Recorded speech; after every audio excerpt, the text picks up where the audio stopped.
Put your hands on top of your head. Well, I didn't. Now!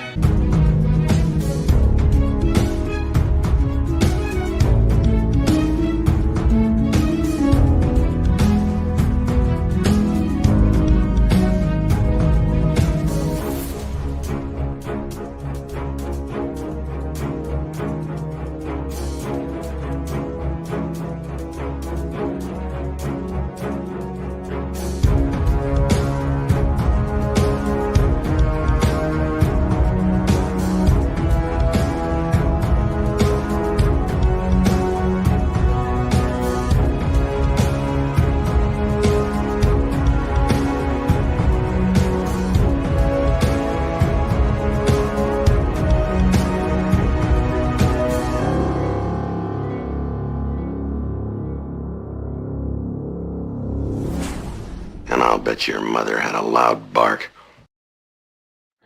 Good morning. This is Morning Coffee with the Chief. I'm your host, Patrick Jordan, here on Pop Culture Minefield. And, you can also find us on Rumble. We kick off every Tuesday at 8 a.m. Pacific Standard Time. And, we go over some law enforcement-related movie, crime drama. And, given that it is election season, I've been really focused on movies that might speak to what's going on today. Like last week, I did the Pelican Brief, and it was an interesting show because Clarence Thomas had telegraphed a legal strategy that was used by a judge in Florida to disqualify Jack Smith. And in the Pelican, the federal prosecutor, special prosecutor in the documents case against Trump, and then in the Pelican Brief, a law student, Julia Roberts, had telegraphed who she thought had committed some murders, some fictional assassinations. Of course, assassinations are going on now these days, or attempted assassinations, in a brief, and that ended up being the premise of the movie, the big plot of the movie. And they had protests, and they wanted to, replace Supreme Court folks. Good morning, Penny, and all of that stuff. And so it was really a good movie. And this movie is interesting. It's the company you keep speaks to the radical left of the 60s and 70s, and as they got older, what they became. But we have a lot going on today with the radical left, right? We have BLM, we have Antifa, we have whatever the folks that are arguing against Israel defending themselves, Gaza, and it's really created a lot of division in the Democratic Party. And ironically, like 1968, which was probably a watershed moment for the plot in the movie here, because the 1968 led to the development of the Weathermen, and which is what we're going to talk about, and radical, violent, leftist extremism that was going on in the 60s and 70s. But we are facing a convention in Chicago as well. It's kind of an open convention, just like 1968, and it plans to be a lot of fun. On my other show, I get a chance to deal with this stuff too, and that is Briefing with the Chief on KJRADB.com. I did interview Florian Sunka of the Contrarian Times, and that show was well received. He said Chicago PD's not ready. He says they're setting them up for failure. And I'd appreciate if you take a look at my other show, Briefing with the Chief. I just learned I had, the beginning of June, I had 7,000 viewers on the Rumble platform, because they are in Rumble. There it is at the bottom of your screen, KJRDB.com, Briefing with the Chief. You can go there and find all the audio versions of my show, or you can tune in every Wednesday on Rumble, or KJR's Rumble channel, KJR's Facebook page, or their Twitter feed, and watch my show live. You can download their app, KJRDB.com's app, and listen to the show live. And if you can't watch or listen to it live, you can go to KJRDB.com, Briefing with the Chief, and find the audio versions of my show. But, I hit 7,000. I was told I hit 7,000 viewers. That would be both on Rumble before it goes behind the paywall and after it goes behind paywall total, and they estimate that I have about 35 to 40,000 listeners on their radio platform. So, if you like political commentary, if you like hearing opinions that you're not going to find in the mainstream media, you can listen to my show at any time. Download the show, listen to the show, enjoy them while you're traveling.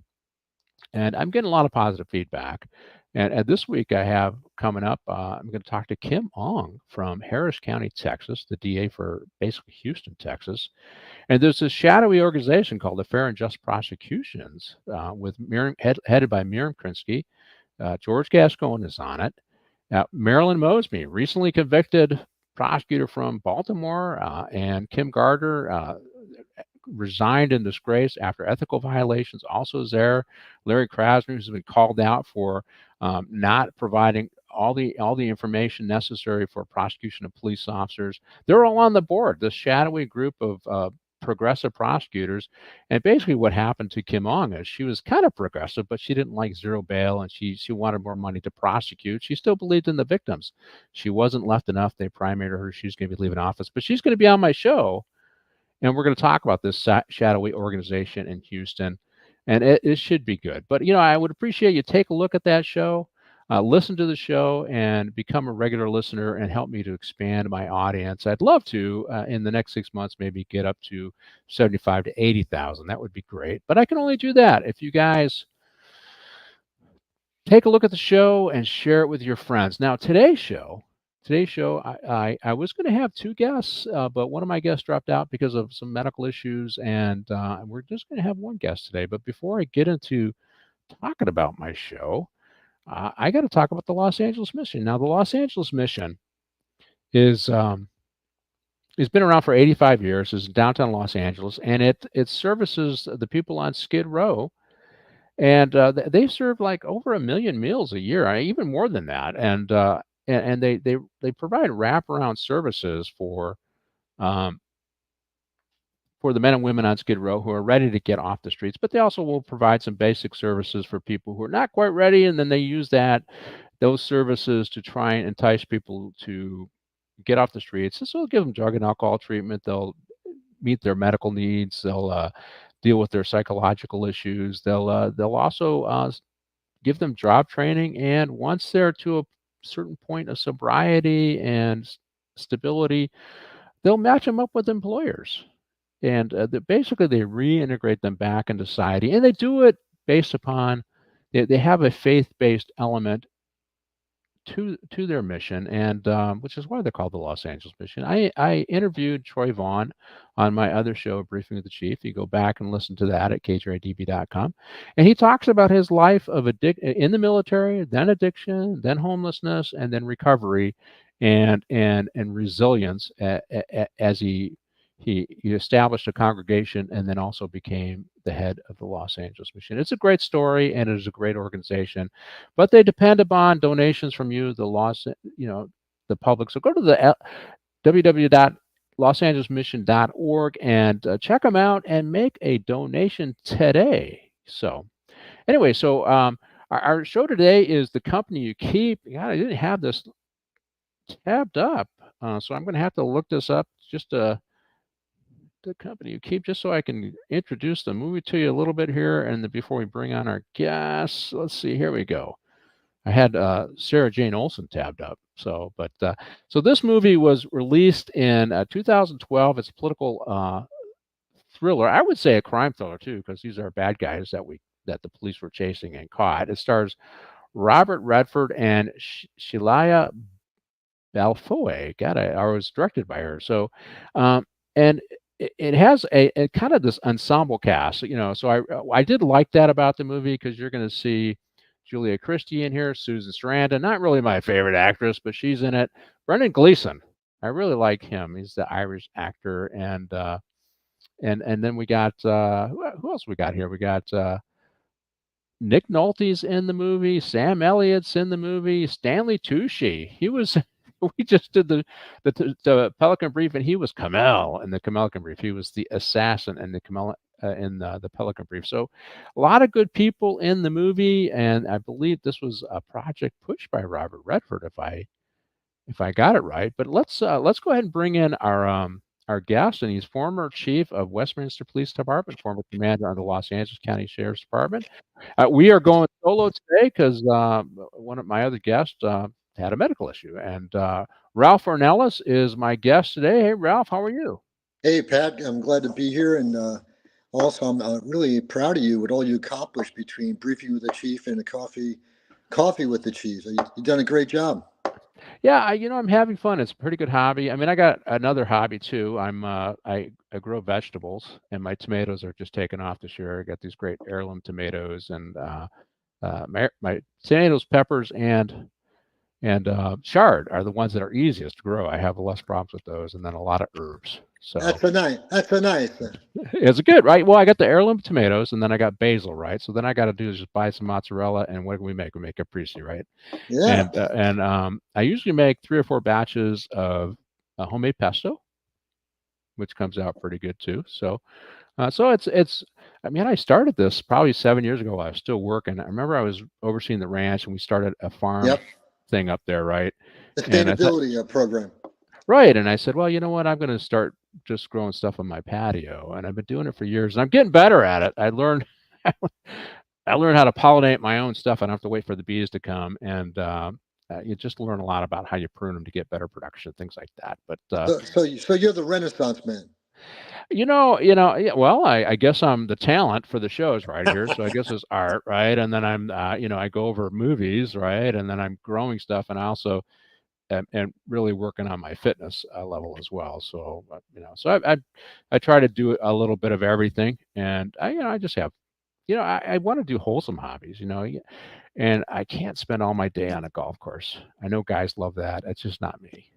I'm the same way, Pat. I got too much energy, and I have other interests. Yeah, and I want to speak the truth, and you can only. It's like I'm reading Hillbilly Elegy, written Yep. by J.D. Vance, and as soon as they picked him, all this. Now I grew up blue collar in the Midwest, so I kind of identified with him. But they went on the attack of this guy, and so I'm reading the book to find out. Well, why does he say the things he say? Why does he have the thoughts that he has? And I'm about 2/3 way of the book, and I'm beginning to understand. I'll do a show on it on my other platform. But I thought this was an interesting movie. Did you like the movie, The Company They Keep? I really did, and I got to tell you something. I got up at 4 o'clock this morning to watch it because I wanted to be fresh in my mind. Um, I'm Good up for you. early. I'm up early anyway, Pat, working out. But I really enjoyed it a lot. And if I may say, it brought back a lot of thoughts and conversations I had with my uncle Gabriel, who was LAPD and worked specialized unit in the SWAT. He's original SWAT team member. I remember him speaking about this. Especially, he worked the Black Panthers. When they All right. on Yeah. Central Avenue. So it brought a lot of memories of those conversations with my uncle, and but I enjoyed it. A lot of good things, kind of thought about and did some homework on it. But I thought they put it out there, but again, it was only one perspective, a little bit, and there's Yeah. other. They made the FBI look like a bunch of dummies. That the reporter was the key to the whole thing. Yeah. But Yeah. I thought it was a great movie. It was entertaining.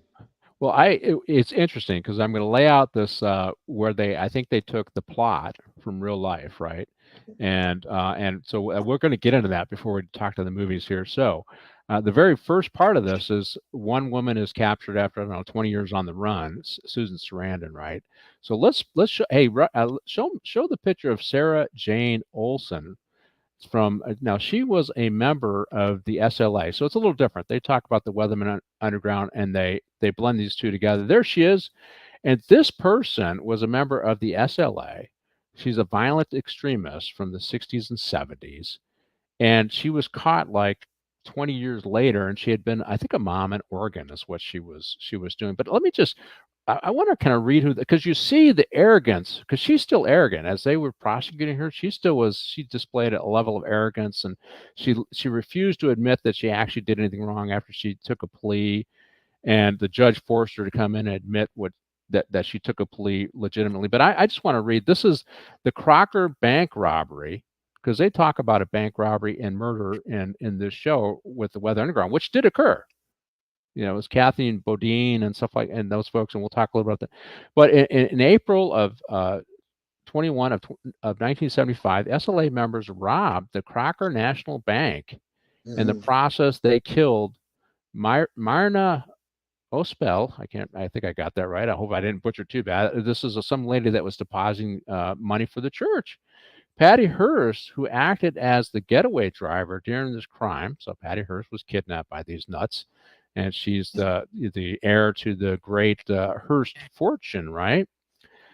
Provided information that led police to implicate SLA in the robbery and murder. She identified Solaya, that was Sarah Jane Olsen's original name, Solaya, as one of the robbers. According to her, Solaya kicked the pregnant teller in the abdomen, leading to her suffering a miscarriage. So this is a disgusting, evil person, and they kind of glorified these idiots in the movie, but in reality, they were vicious murderers who were driven by ideology, and people were just in their way, right? You see that the attitude, particularly the person, the love interest of Robert Redford, when they were radicals.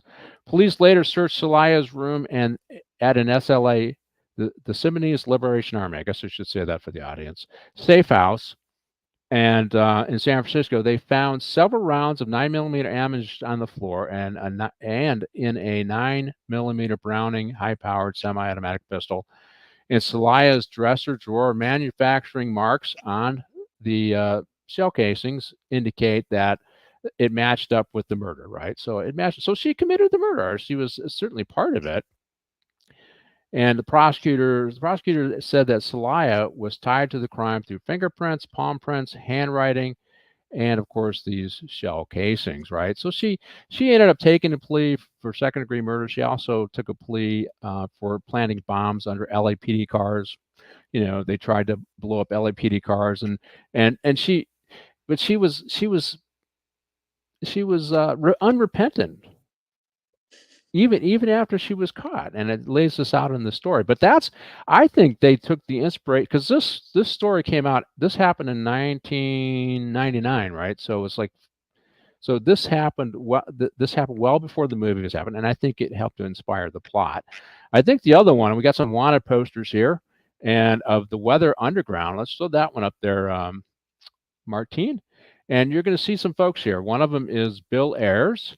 No, did you have that poster, Martine? And one of them is, no, that's not it. Let's throw the wanted poster. It's not the Weatherman. Let's hold off on the Cliff Martine. I still want to use the, but anyways, in the wanted poster is Bill Ayers, who is friends with Barack Obama. Barack Obama. That's right. And so you see two people here. Bill Ayers, right there, the guy with his head kind of cocky tilt on him. And then you see the one on the other end, Dorn. Now, all of these folks were part of the Weather Underground, right? And Ayers and Dorn managed to escape prosecution for some of the worst acts. They just couldn't pin them to him. But they were all involved in the bombings and these robberies and that kind of stuff. Both of them became professors. University of Chicago. That's right. And here's the other thing.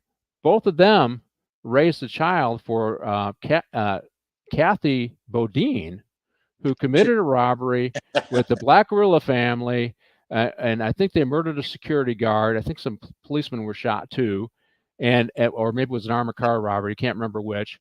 And she went to prison for many years. Eventually she got out towards the end of her life. They let all these Democrats let all these leftist crazy nuts out, and she had a child with another person who I don't have the picture of up here, who was also involved. They both went to prison, and guess who raised their child? Ayers and Dorn, and guess who their child became? The former DA of San Francisco. Jesse Bodine. He became the ultra leftist DA up in San Francisco. Yeah, and so you see in the movie the child of Robert Redford and the other person who basically are on the run. They're not in prison, but they're on the run, is getting raised by somebody else, and she's going to Michigan Law School. So I think they took a lot of the inspiration for the movie based upon real life. What do you think? That's my premise, anyways. What do you think, Ralph? I think you're spot on, and I mean, let's face it. They even used the Weathermen. They used the SDC, the Student Democratic Society. Yeah. I mean, they copied it, and part of it, I enjoy it, entertainment, but part of me, I can't help it. Maybe the careers we've been involved in, I resent it too, because it almost makes them look like heroes in a way. And you hit it right on a nail on the head, though, Pat. Susan Sarandon being interviewed by it was Ben, the reporter.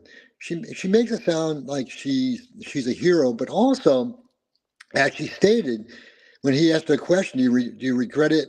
No. I mean, she's still proud what she stood for. But the only reason she gave herself up was her children. So, it's kind of a big circle. All the things that she and the group, the Weather Underground, were resented against, all the isms, racism, imperialistic, but they come around to it to become that, but they still don't want to give up what they did in the past, and they still highlight themselves as that. So, I mean, hey, listen, Pat, we still have all this in our society to this day. Yeah, I agree. And for whatever reason, I read up on a lot of this stuff. I know my dad was working, and it certainly impacted what was going on in Detroit. They dealt with obviously the Black Guerrilla family in Detroit, and they were dealing with the Nation of Islam in Detroit at the time. So there was a lot of radical leftist organizations, although I don't think the Nation of Islam is really left. It's more right, but it's still radical, right? And but this was something that people in the previous generation law enforcement dealt with, and these people, they as time went on, they got a pass. They got a pass from the political leadership of the Democratic Party, as far as I'm concerned. They were held up. They were given positions of prestige. Even after some of these folks got out, they were guest speakers at colleges, guest lecturers. The left embraced them, and I'm not surprised that when we see what's going on in our colleges with the anti-Semitism on college campuses, spurned and promoted to a big part by the college administrators and college professors, that it's going on, because we look at who they hire. So they hired people who committed murder and as guest lecturers, people who are involved in violent revolution as guest lecturers. What's the first thing? What's the first place a dictatorship goes to stomp out any resistance, any ideological resistance to who they are? College campuses. Today these people are useful idiots in spreading their ideology, but as soon as they get in charge, what's the very first place they're going to go to shut down? And they're going to go after the useful idiots. You saw that when the Bolsheviks took over in Russia. They killed all their brethren who were because they didn't want any competitive. They didn't want, they killed Trotsky because Trotsky began to have a different viewpoint than pure Marxism, right? And so they killed anybody who might deviate from what they want, and that was really just about power. It wasn't really about ideology. I mean, absolutely. But let's go back a little bit. We're talking about here, not only in present day though, Pat, but in the past, you mentioned about how the liberals and our government allow this to fester. Is appeasement, the word appeasement. And the word appeasement, even back in the '69 when the underground weathermen started, it was about appeasement. They were afraid to really confront the true things that were going on. yeah. And also it was during the Vietnam War where they basically exploded about what their philosophical approach was. And also they were inserting themselves in high schools and colleges. I mean, just think Yeah. about that. When I was going to high school, who knows who was there that they didn't see. They linked on to certain weak personalities, or somebody has a philosophical approach aligned with them, and then you go to universities and stuff. But that's what's still taking place. Look what's happening in our universities today with Hamas and Yeah. anti-Semitism and stuff. I have a good friend who's a professor at Columbia. Will be nameless. I'm not going to mention him. And we talked, him and I, and it's this. Guess what? This is what's happening. Yeah. And the problem is, people like the philosophical approach of Bill Ayers are multitude of people in Columbia, Harvard, and other those so-called great universities are spewing this Marxist, communist, philosophical approach to life. Yeah, it's just a couple things. Thank you, Campion, for joining us. D. Bud Martin, you are right. Look at who's lecturing at UC Berkeley is Chesa Bodine, the offspring of these radical leftists who himself is leftist. And I think these folks just try to become part of the establishment to change the establishment. Really, again, the other thing I notice about a lot of these leftists, particularly the white leftists, is many of them come from privileged backgrounds. Absolutely. And then Absolutely. after they get out, they live privileged lives. So I can't, since we got Martin on who's producing the show, I can't really go without saying, look at what happened to Venezuela, a great country, one of the wealthiest in South America, got taken over by Hugo Chavez, a Marxist, and it didn't improve everything; it just made everything worse. The only people that benefited were the people connected. The people in charge. Yeah, the people in charge. All it did was change who got the money, and you got the money based upon the power of the gun, not based upon your competency, not based upon anything else other than who's in charge. And they just lie. And it's interesting because I've been watching. Obviously, we got what's going on in the United States where they want to change the court. One of the first things they did to undermine democracy in Venezuela was change the court. Yeah. So the rulings would all go in their direction, and that's what's going on here today. I don't think it has a chance in hell, but I think people need to look at it from a political perspective and the checks and balances. And people, they're so stuck on the partisanship, they can't look past ideology and partisanship to the structures that have helped keep the United States strong over the years. But people like in this movie, if they had their choice, the characters in this movie would have changed it. In their utopian view, real criminals are real terrorists like Bill Ayers, Kathy Dorn, Kathy Bodine, and these other folks that were part of these leftist organizations, Sarah Jane Olson.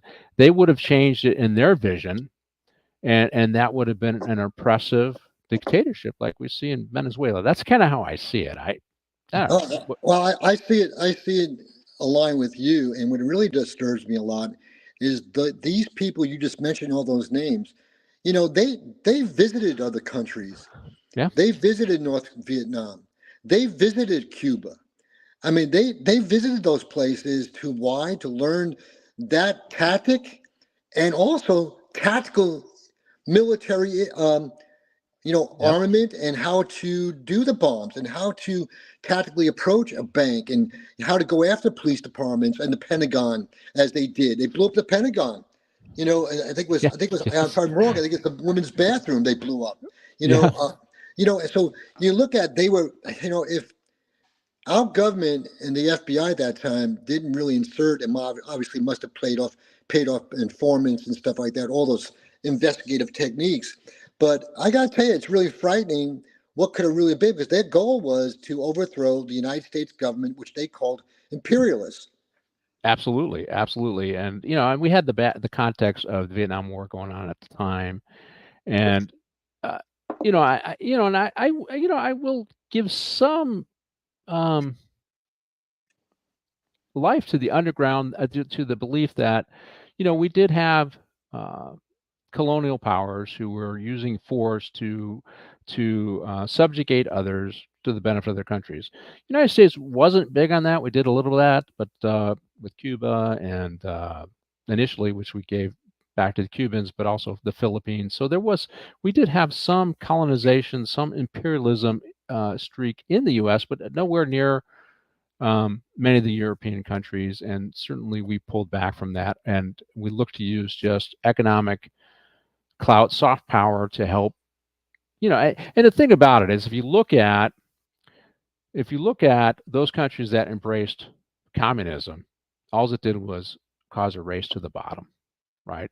You look at countries that embrace democracies with free market capitalism, and it's pulled billions out of poverty, right? So when you look at the two different political systems, you look at the two different economic systems, clearly democracy and capitalism with a certain amount of restraints within capitalism helps everybody more so than. And so these enlightened idiots, that is the way I would say them, were actually wrong, and they've been proven wrong over time. So, hey Pat, so let me give you a little. So when I became the chief of Westminster, a gentleman by the name of Tony Lamb reached out to me. Tony Lamb became the first elected Vietnamese person in the United States. In fact, there's a statue of him about 3-4 years ago, was put up in D.C. We went to lunch, and we had a wonderful conversation. So Tony Lamb worked for some alphabet agencies, on behalf of United. But obviously he's from South Vietnam. Right. He tells me, he says, Chief, we could have won this war. And the thing I love about the United States is the United States didn't want to take over South Vietnam like other countries as China or Russia and stuff. They wanted, yes, what you said, Pat. Yes, they wanted to start businesses, corporations to expand a market of making more money for not only South Vietnam but the United States. He says we would have blown Hanoi off the map if there wasn't what we're talking about this movie today. What they did, the underground, to come out and make some of our political leaders at that time weak-kneed and not persistent to do what they needed to do. Case in point, what did these underground people did? I know I put a recruit through. He was a young little boy at the time when his father was the president of Kent State.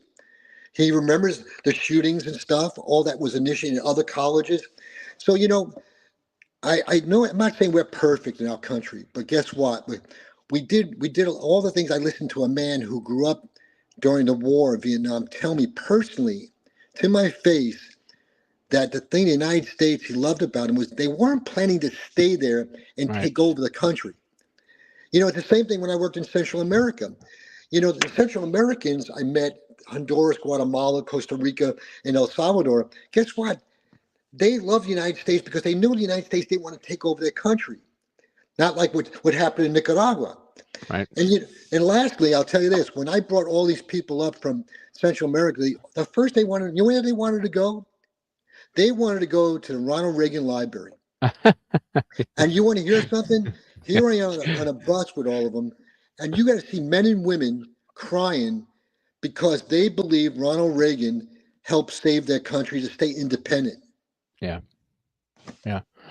It's there's two sides of the story. You don't hear the other side of the story in this movie. I think if Martine is back, Martine, you want to roll the weatherman, the scene, the weatherman, and let's talk a little bit about the weatherman, Ralph.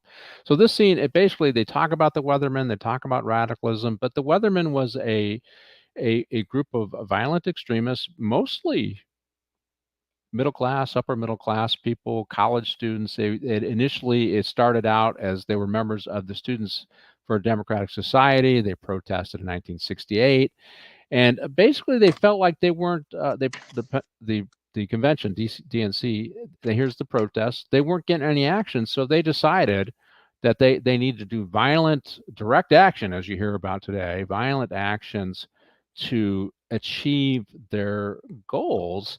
And that included bombing, bank robberies, armored car thefts, and those were all to fund other radical activities. And they weren't the only group that was around, but the SLA was around. But it was funny. One of the interesting historical things that I learned about the Weathermen, it was initially they were called the Weathermen, but they had a lot of women in the group, and they didn't like the fact that it was called the Weathermen because it seemed patriarchal. So they changed to the Weather Underground, and so the Weathermen was a real group. So they are basing the plot on a real group, right, Ralph? Yep. Yeah. I mean, you look back, the Weathermen, and it was also a group of Seattle Selective, which had more women in it. And also, you remember, it had the Progressive Labor Party. And in the underground, what they really wanted to do, Pat, in the audience, they really wanted to get the unions to jump on board. Yeah. Why? Because you get the unions jump on board, you know what you have? Dollars and cents to completely continue funding their extremist, radical, terrorist activities. But that didn't work out for them. So what they did is they went after the students. They went to colleges, and that's the Student Democratic Society. And then the other phase, Pat, which I know you know this, and a lot of people in our audience know it. They linked up with the Black Panthers. Yeah. And so that actually made their group larger and on different avenues that they could attack what they wanted to overthrow the United States government. Plus, the Black Panthers were, connected with the Communist Party also. Yeah. or their offshoots. The Black Gorilla family. There were some offshoots to these guys, and because actually there was actually competition with these groups. Some wanted to be more violent, some wanted to be less violent, and in fact, the bank robbery that Chesa Bodine got arrested with, it was not Chesa, but Kathy Bodine, his mother. Yep. Got arrested, and it was a mix of black radicals with the Weather Underground folks, right? And it's interesting because you do see it in the movie. Here's Susan Sarandon, who is, I think, inspired by the Sarah Jane Olsen situation, getting arrested after 15 to 20 years on the run. But you can hear that some people they didn't want to go that far. And I think Robert Redford's character was pulling back. He didn't agree with the violence, but his love interest did. So, and you see Kathy Bodine, I mean, she's participating in a robbery. You hear Sarah Jane Olsen, the real one, kicking some pregnant woman, causing a miscarriage. I mean, just violent, evil stuff based upon what they believe radically, but based upon their ideology. They justify it in their mind as okay because they're part of, I don't know, I don't know how these innocent people in banks are part of some conspiracy, but anybody who's not with them is against them is really kind of how they see it, right? Or their sacrifice is okay for the idea. So murdering people to get where you want to is okay, right? Yeah, I mean, let's face it, Pat. It's just like even gang members, they justify the means about their motive of operandi to accomplish what they believe is, in their mind, is the goal. And the goal at that time was they needed money, so they robbed banks or they extorted people, which we don't even know yet. And we don't even know yet during that time, Pat, who they killed their own people. There's bodies someplace, that rotted away since 1971, 72. We don't even know that still. There's other peripheral associates within, just like gang members, peripheral associates who want to go, maybe going against them, and only they started vetting themselves through. But it just really bothers me, the fact that we have that in our country. But listen, we're a free society. But the point is, we have to follow laws, and these people just wanted to overthrow our government. And Yes. but guess what? We're having it. I think it's even worse right now, Pat. Well, yeah, because the many people in our government are going along with it. I think you said unions push back early on against partnering with these radical leftists, the communists and the Marxists, whatever. But you think about it, a lot of those were blue collar guys who fought in World War II, fought in Korea. That would have been a tough sell for them to turn their back on a country, right? And so then they turn to, and I just, and I see it today. People who don't make the sacrifice are the ones who are demanding everybody else makes the sacrifice. And I kind of see it in today's politics when they went after J.D. Vance, right? So he was selected as Trump's running mate. And, obviously they profiled that Vance had served, was a Marine and had served in Iraq during the war. And, immediately the attacks were, well, he served as a correspondent. He wasn't in a line unit. He wasn't really fighting. And I'm thinking, the people making the criticism never even wore a uniform, and maybe the Girl Scouts or Boy Scout uniforms, but they didn't wear a uniform for the U.S. military or any policing thing. This guy's in country. He's putting his life at risk. He's serving our country. And if you actually talk to people who served in Iraq, yes, the rear units were targeted. Yes, security units were targeted. I mean, if you just, I think of the Tet Offensive that went on. The Tet Offensive was infiltrating and taking the violence or the fight behind the lines. They took over the U.S. Embassy for a while. Right? I mean, well, a U.S. guard at an embassy, he's not really on the front lines. Well, yeah, you are. When you're in country during a war, you're on the front lines everywhere, right? And for them to say that about J.D. Vance was just disgusting.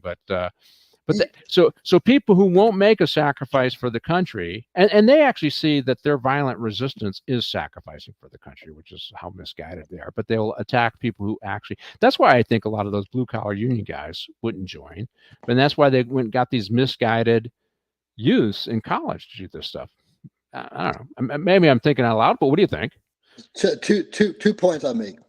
regarding the unions. Okay, so my dad was a Teamster. All right, Teamsters. my dad was in the Korean War. My dad lost his right lung in the Korean War. And being around on the loading docks with a lot of nefarious Italian guys with vowels at the end of their name, okay, they may want to make money, okay, in a nefarious way, but interesting enough, they would never go against the country like what these people wanted them to do back in the late 60s and 70s. Okay, that's number one. Number two, you brought up J.D. Vance. So I was never a Marine, okay, but I trained a lot of Marines. Uh, I have an uncle who was a Marine. One thing you know about the Marines are the smallest element of our military. Every Marine has to carry a weapon, okay? Every Marine has to be proficient in his rifle, okay? So I don't care, as you stated, I didn't, but you stated because you've done more research on it probably. J.D. Vance was still in a hot zone as a correspondent, or whatever you want to call him. But guess what? He's got to have a rifle. Yeah. And he's still subject to potentially death. Look what happened in Yemen. The United States Embassy. We lost what? How many? How many? 250 Marines. Yeah. So you think you're in a safe zone in an embassy? You think it's the proper United States? No, you're not. You're not safe. So anybody that says that has never really walked the walk. They can only talk the talk. You are a target when you put on the uniform, whether it's a police uniform or the uniform of a soldier. Let's roll the scene with Robert Redford. And, I know Redford kind of leans a little bit left. Sometimes he expresses himself in these movies, but, I don't really see him being so stridently left out there in public. But, this is a guy that's brought us a lot of great movies, and we need to talk about that because I think he's iconic. In the movies he's been. I think obviously the one Jeremiah Johnson's was a great one. Love that movie. Butch Cassidy and the Sundance Kid, The Sting. He was in All the President's Men, which is kind of relevant today. I tell people, if you think of the Trump thing where they invaded it, where they did a warrant on his server, for his files, and you compare that to breaking into Watergate to look at Democratic files, it's the same thing. One's just, hard files, and the other one's data files. It is exactly the same thing, and yet nobody seems to want to ever see it that way. And but Robert Redford has just a storied history in Hollywood, and he's got the Sundance Film Festival that he does. And he's a good, we got to give him his due. He's a fantastic actor, and he was good in this movie too, and so I like Robert Redford for his trade. I don't know if I like the leaning politics that he goes, but I do respect that he has a right to say what he wants. I just disagree with him politics, but he does some pretty good tradecraft. He was great in this movie, and I think he was probably a big driving force on this movie getting done. What do you think about the great Robert Redford? I love him as an actor. I mean, you mentioned Jeremiah Johnson. I remember seeing that in 1973 when I first came out from New York to Los Angeles. In The Sting. But one movie you left out was The Last Castle with James Gandolfini when he was a general, and I thought he did a great job in that movie too. Listen, he's out to make money. Yeah. Okay. But what I like about it is that fact that he's going to put certain pieces to fit his political narrative because the people he's acting with in the movie. But something, it was an enjoyable movie. I mean, I don't take it personal. Yeah. He has a right to do. That's what's great part about our country. I mean, you go to other countries, I'm not sure you can even produce a movie like that. Yes. But I love it, and I admire his ability to act and how he comports himself in this movie, and also I just admire Sam Elliott, and I don't care for Susan Sarandon. I'm sorry about that, Susan. If you're watching, I don't care for you and your boyfriend, but I mean Robert Redford, I think, is just a phenomenal actor, and I respect him for his craft. I was working a war demonstration and Susan Sarandon was speaking. So we were going into Iraq. I think I was the incident commander, and I had it was right at the Westwood, right at the federal building, right, and I had pinch points, so I was taking away sticks and clubs away from people before they got into the demonstration, and then I was walking around with a sergeant and I was taking sticks away from people in uniform. So I had a very tight, because I wanted to avoid violence, right? And they had every peace-loving van from the 60s there. Every group, a radical leftist group, came out to protest, and she was speaking. And I was being followed around by the LA Times because one of my sergeants who was helping me plan this said to the news that he would arrest anybody that burns the American flag. And we can't do that, of course. So just great guy, but he made a lot of problems for me. And so these guys were following me around to see if something would happen. And Susan Francis said something like that, it's our fault. It's our fault that this happened, meaning the U.S.'s fault that we were attacked on 9/11, right? And this LA Times reporter was standing next to me and says, I can't believe that she said that. Doesn't she know we were attacked? And I know he was just baiting me for a comment. I know he was baiting me for comments. And I said, you said that, brother, not me. Let's keep that in mind. And I didn't take the bait. But yeah, she's a little bit of a whack job. But yeah, the Great Gatsby, he did the original Great Gatsby as well. He played the rookie, the aging baseball player that came back. And so just a lot of great memories in the movies. But in the scene that we saw, he also ends up interacting with the reporter. And I like one of the comments he said as he's talking about the reporter, because you know what? I bash our media too. He said that sums up why journalism is dead. He's kind of bashing reporting. He said, I think he said something like, well, if we back in the day, you would have been on our side, kind of thing. I mean, these ideologues, that's how they believe. Well, if you're really on the right side of it, you would have been on our side back then. And theirs was a fringe belief back in the 60s and 70s. It wasn't that everybody was on their side. And I have to remember a lot of reporters, even though they might have been a little more softer on these guys, a little more understanding, getting the story, a lot of those still fought in World War II. A lot of them fought in Korea. I mean, remember, our whole society mobilized in World War II, and that created this more conservative thinking, a trust in government because we were successful. And so to get that generation to move hardcore to the left, because they saw the left as our enemy, and these kids saw it as nirvana, the place that we wanted to go. But Robert Redford did a great job in this thing, but he starts changing. You see him, he recognizes, the reporter tries to look him up. There's no picture of him. He's a lawyer. There's no picture of him online. He's covering his tracks. He changed his identity. The fact that he changed his identity to become a lawyer is really, I think that's a little far-fetched, but he did, right? I mean, it's one thing to become a plumber or something like that, to become a lawyer. And he's pushing, he's kind of a left-wing lawyer. He does, community stuff, he's fighting for the environment, whatever, but he's got a burner phone and he realizes they're closing in. They do lay out he's a single father. His wife had died in a car accident, and he has a burner phone, and you begin to see, okay, he won't represent Susan Sarandon, and she's trying. I didn't never really understood what Susan Sarandon's going. Maybe she's still mad because she didn't get a chance to sleep with Robert Redford back in the day. But she's undermining.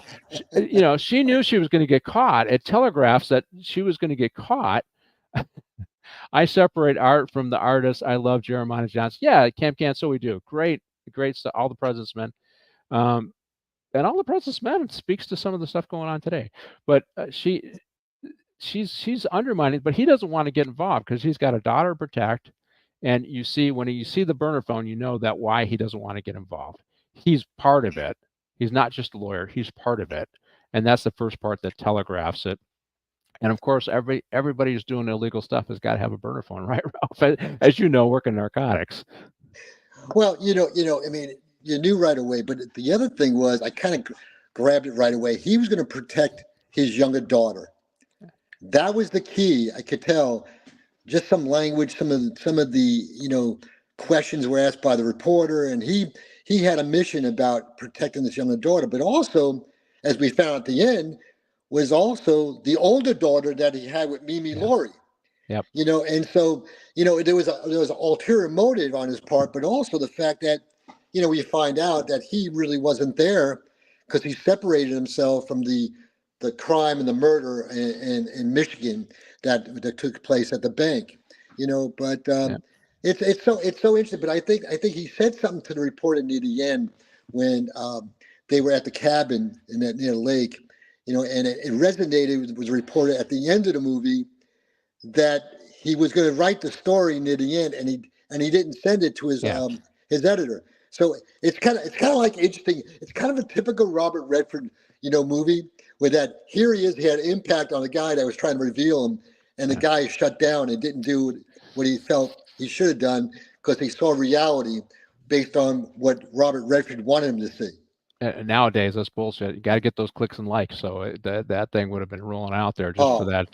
But So, Pat, going back, you mentioned some. It just came to my mind that you were talking about years past. The reporters, Walter Cronkite, Brinkley, all these people, they leaned more left. But something, they carried themselves and comported themselves as a professional, given a story that they didn't add their opinion. Yeah. And that's what we're missing across the board today in media. For the most part, I mean, Walter Cronkite did give some opinion on the Vietnam War. Martin, did we have the burner phone scene? Because I think there's some other issue in there. Just roll that. And here's the thing. Well, let's get to the scene here a little bit. And then we can talk more politics. So he's got a daughter, and his single-minded focus is to raise the daughter. And it's interesting. Once these folks went underground, their priority became their daughters, which is, if you think about it, they're kids, right? Let's think about it. So, at a time they're saying, we don't trust our parents. This is, we have to revolt, because that was it. Don't trust anybody over 30 was a saying back then, right? Right. And our parents are out of step. We got to break down this patriarchal culture. We have to break down this, the wealthy elite, and the parents are part of the problem. As soon as they become parents, most of them, not the lady at the end, as soon as they become parents, suddenly their viewpoint changes. Shocking how that happens, right? I mean, most normal people, I become a parent, I stop going to the bar as much, I don't hang out with the guys as much, I'm at home helping with the kid, and I'm helping to raise the family. I might be working a lot more overtime to help pay for junk that you need for kids, because kids are expensive, but that becomes your primary focus. And following some ideological becomes a kind of a luxury. Protesting and doing the radical left becomes a luxury because it takes away from your obligations and responsibilities, right? And a lot of times that's, if we see a lot of the protests going on today, you'll find out a lot of them are middle class trust fund babies. They fly across the country protesting.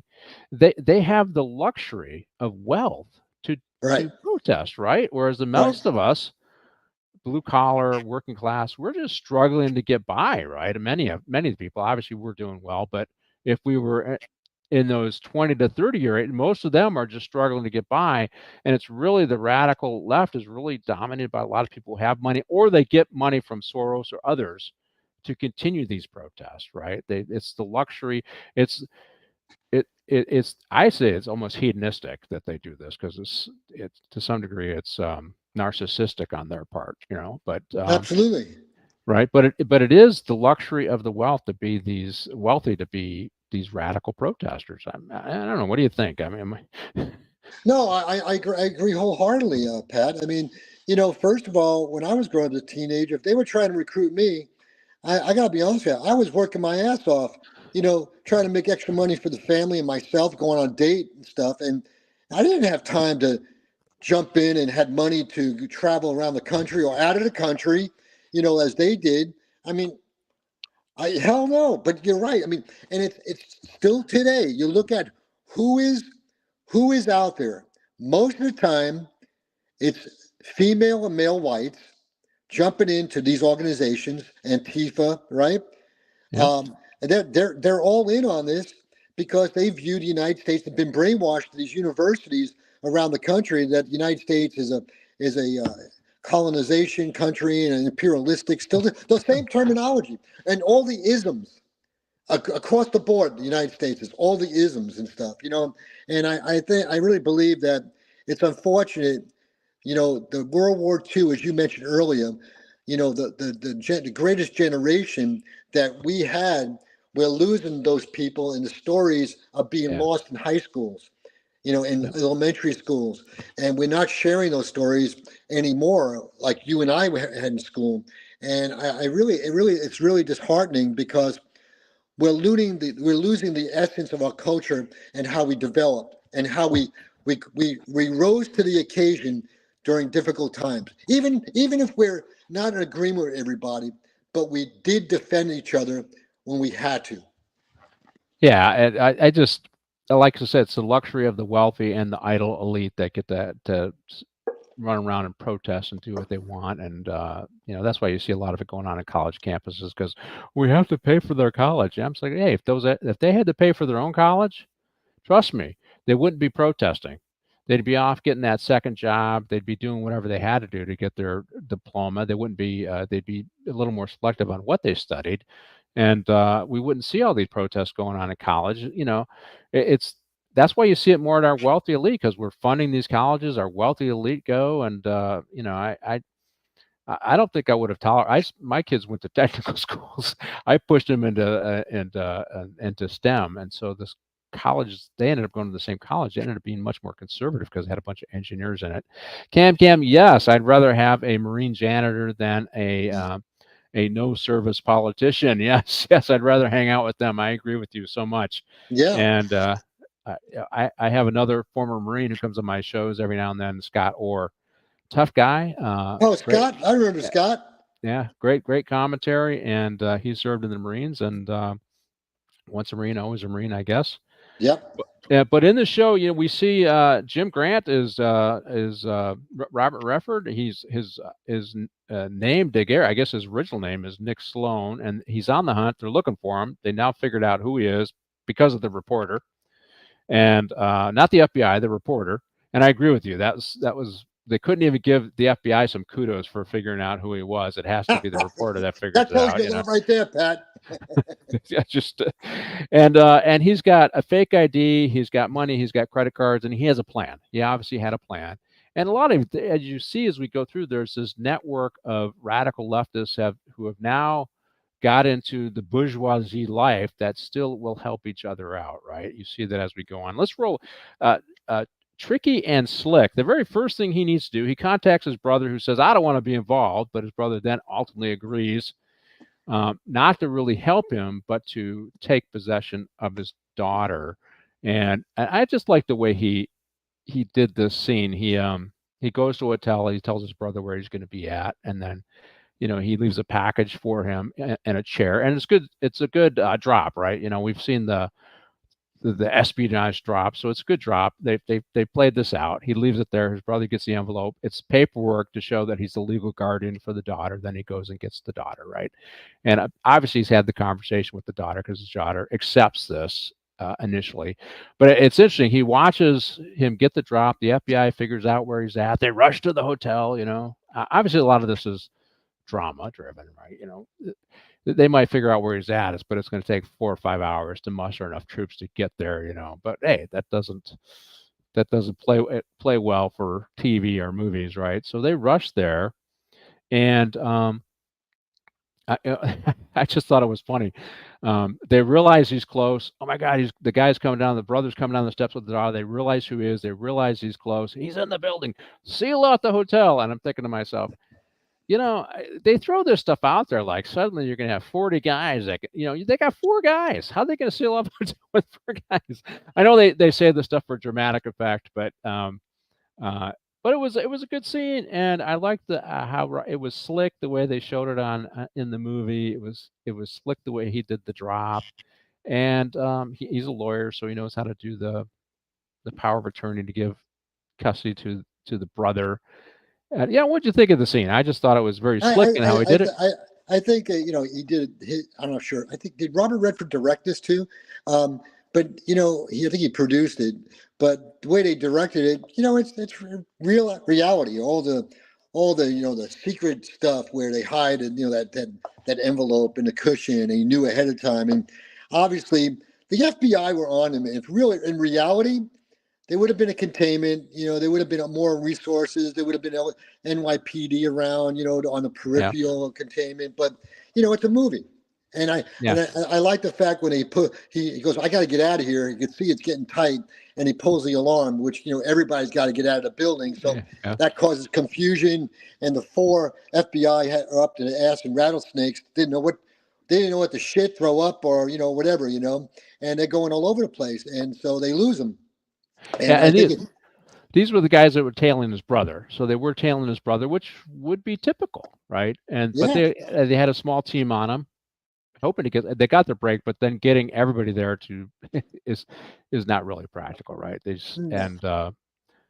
But yeah, I just thought it was slick how they did cinematically how they did it. Yes.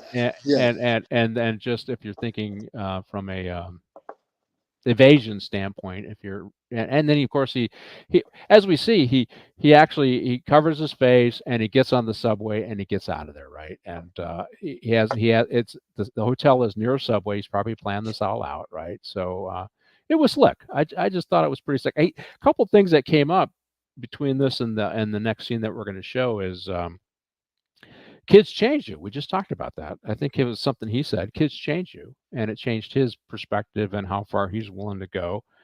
And living sheltered lives. I think somebody says sounds groovy. I can't remember who said that, but I thought, well, that's 60s and 70s for sure, right? Yep. The laughing. right. And so anyways, I think, Martine, I think we're coming up on the mid-show break. Are we ready for a commercial? Martine. Hello. Yes, we are ready. We have roll it. I'm going to run the facilities myself. I'll be right back. Okay.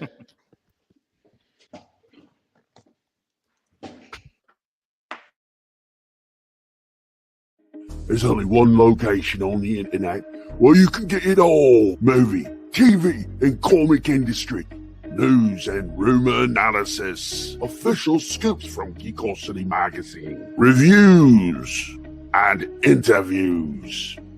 So, when you need it to be Sunday,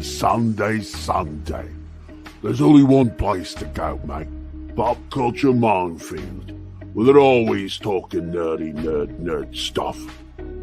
Right, jog on then.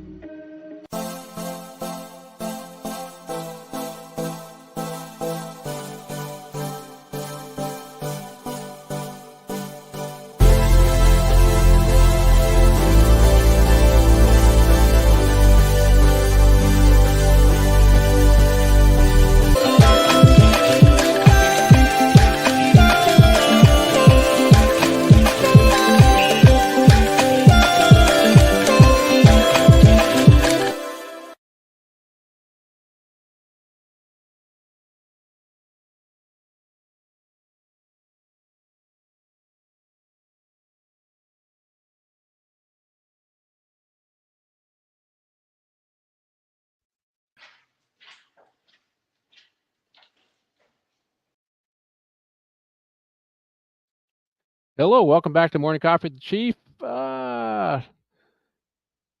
See, did Ralph drop off there, Martine, or is he just backstage? There he is. No, he's just backstage. He's backstage. Okay, we can bring him back. Okay. Let's bring Ralph back, right?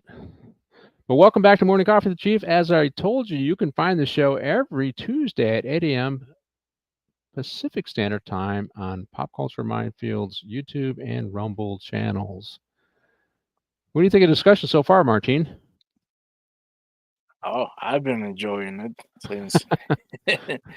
But yes, there's one part I don't think we're gonna see it, but in the final dialogue that he has with her former partner, and he says to her, the cause, something like as the cause made us forget our most basic duty. Yes. Our family. Yes. Yeah, and it's funny because she's the mother of the older girl, right? And she's she's so down with the cause that she's willing to turn her back on her oldest daughter continuously. I mean, eventually, she surrenders, but yeah, they're so ideologically driven that they can't. But I mean, you're from Venezuela, so when we talk about this leftist and the useful idiots, people take charge and they end up getting pushed off to the side, right? Not really. Eventually. Well, because in the end, once it becomes a dictatorship, ideology goes out the window. It's just about power. Yes. It's about power. The ideology is just the vehicle to get you there. Yeah, and the purity test is only to ensure that you're not being threatened by the one who is below you. Yeah, what I try to. Why is democracy and capitalism great? Because it has the greatest social mobility of all political and economic systems. For if you can start out poor, like J.D. Vance, I guess, and end up, to be one of the more powerful men in the country through hard work, sacrifice, and determination. You can't necessarily do that in a communist or a communist nation or a dictatorship. Oh no, you can, but you have to ruin a lot of lives to do. Yeah, you have to hurt a lot of people to do it. It is not based upon. Well, I guess it's merit. It's like killing your way there. It's like cutting the cancer out. When they want that philosophical approach to grow and to bring in all these new bodies in, you got to cut certain cancer out. So one of the scenes there, it was very interesting when Robert Redford went to the university. I forgot, it was Chicago or something like that, and his buddy, and he talked to the students. And he said something about, I can't remember, something about passion. Well, that's exactly what it is. It's corralling the minds and the emotions of young people to believe in your cause. Yeah. A friend of mine who was, brainwashed within the Sandinistas and the communists. That's exactly it. And not only do they use the emotion, they use women to the sex for sex to be able to bring them in too, for the cause also. So it's amazing tactical approaches you do, Yeah, the interesting thing about the scene that you're talking about, I know what you're talking about. I don't think I used one of those scenes where he goes and visits his friend who's a college professor and the guy's teaching. Yes, Jed Lewis in the movie. Jed Lewis. We have that scene, and first we got to do Nick Nolte right first. So let's see here. Yeah. Let's roll the Nick Nolte. And the other thing, when he was running away, I forgot to mention, when he's running away, it just reminded me of the whole vibe of the 3 Days of the Condor. Remember the whole vibe of that movie where he's trying not to be detected. When I was watching this portion of the film where he's undercover and he's trying not to be detected, it just reminded me of that vibe. Another great movie with Robert Redford, 3 Days of the Condor. Yep, I forgot about that. Yep. And here, but the vibe was, the drama and stuff was pretty much the same in that scene. But here he meets with Nick Nolte, another. I like Nick Nolte as an actor. He's probably left, I don't know, but he's more of he's more of a character actor. But as a leading man, he was great. I loved him in that series, Rich Man, Poor Man, where he played that. Probably.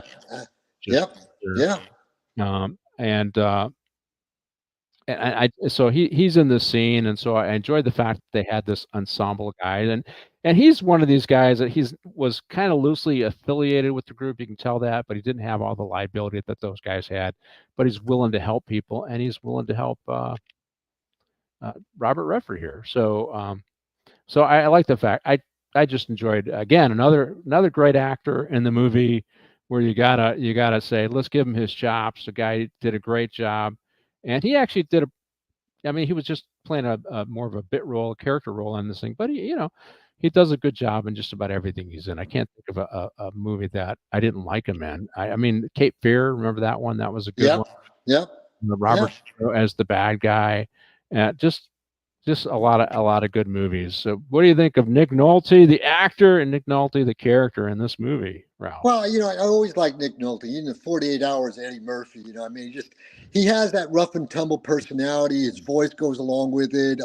He's a big burly guy, and in this scene, a couple of scenes that he was in, he played the part to a T, and he articulated the fact that here he is. he was in the gang or the underground in a peripheral manner, not like Nick Sloan and Mimi Laurie and Susan Sarandon's part, but he was willing to still go on a limb to help him with a car and sleep overnight. But also was very interesting in the lumberyard he owned.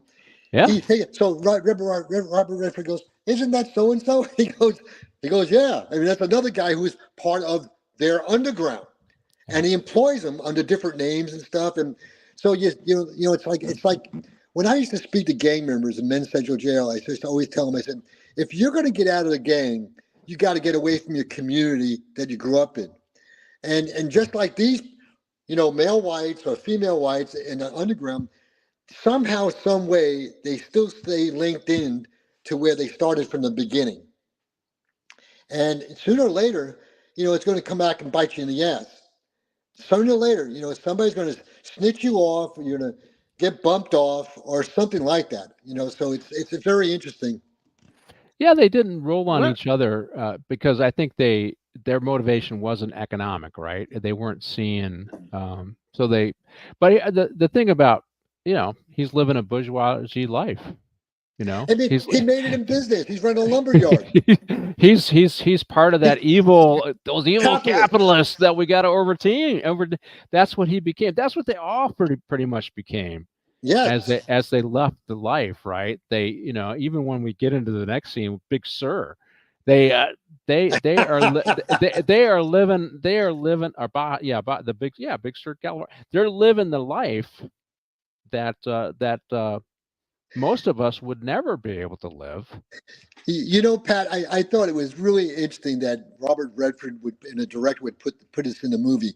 When the first scene on the Big Sur with Mimi Laurie, Julie Christie, where is she in? She's in a boat offloading and gets stopped by the U.S. Coast Guard. Hey, how you doing, Cap? You're out of your area. Oh no, I'm sorry. And then she docks in. And what are they unloading? Bales of marijuana. And stuff. So here, once again, money, right? Even though they hated people that made money, but they're making money. And then she's with Sam Elliott, and Sam Elliott's talking about the stock market, how he's investing, and she makes a negative criticism to him, but and he responds back. And so, it always goes back to that. John Bayless is back from Dr. Ed just told me he could join us if we want.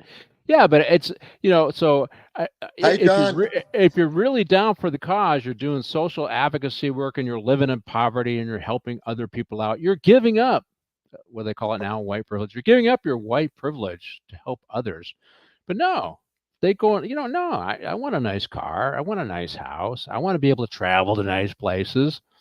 When they were in the comfort of their families, their parents, their parents were taking care of all their bills, and they were basically children of wealth, children of privilege. Like I said, they had the luxury of being able to be radical. But when they start living life, it changes. And of course, certainly, when they want some of those, when they want, air conditioning in their house, when they want nice things that everybody else has become comfortable with, that suddenly, the life of a radical isn't quite as enticing. So you just doing this right now, talking to you, remind me of a movie that was with he was on Taxi. He played the older guy. I forget his name now. I can't believe it. And him and this other actress is about the underground, and she helped blow up a building in Boston, right? And killed somebody. Kind of underlines of this whole thing. Yeah. At the end of the movie, though, they wanted their son to go to Juilliard school. Playing piano. And guess what? She reached out to her father, who was a big shot, and the mother worked for Juilliard, and she sat with him crying across the table in New York City. And so the father says to her, so the life you left, you want your son to come back into that life. Yes. Do you remember that movie? I don't remember the hypocrisy. Yeah, it's a great movie. The hypocrisy. I forget his name. He's a great actor. He was on Taxi with Danny DeVito and everybody, but he played a great part in that movie. It's one of the things that drives me today about our presidential stuff going on. Kamala Harris was raised by two academics. I mean, her father was an academic, her mother was an academic, and J.D. Vance was raised by addicted grandmother and mother, and I mean people that had some real problems, right? And of course they attacked JD Vance, and it's like, talk about privilege, right? I mean, Oh. and but we don't recognize it as privilege, right? They, it just drives me crazy. Hey, I think I might have labeled this one Baja Sir, but it's actually Big Sir. Let's roll that scene. And it's with the great Sam Shepard is I think in this movie. Sam right? Elliott. Sam Elliott. Oh, I'm sorry, Sam Elliott is in the movie, and we got our female. What is that actress's name? Julie Christie. Julie Christie. She's in the, and she's the tough. I'm still the radical, and they're smuggling marijuana. Go figure, right? And here's Sam, and managing his investments. It's ironic, right? Another managing his investment. He's doing well, and of course she comments on it. But hey, it keeps him in Big Sur, living a wealthy lifestyle. And of course, they're seeing the picture of Susan Sarandon arrested, and they're wondering, are they getting close, right? And of course, the whole issue is Robert Redford is reaching out. He is a suspect in the murder. He didn't commit the murder, and his girlfriend in this scene is I'm sorry, what's her name, Ralph? Again, it's Julie Christie. Julie can actually, Mimi is the character name. Mimi can actually save him by just admitting, and he's trying to reach out to get that admission from her because he's a father and he's got obligations, and they have this adult daughter together, and he's appealing to her instincts as a friend, a former lover, but also a parent who, well, she really didn't parent at all. I mean, she took off, but so anyway, another comment on the bourgeoisie lifestyle. Ralph, we lost your picture. Are you still with us? Hopefully, Ralph.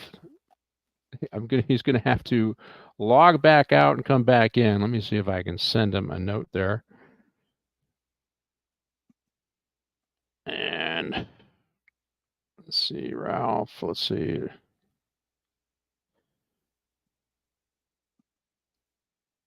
And John Bailey's, I don't know, maybe if you can hear us, you have an invitation in your email, so you can join us.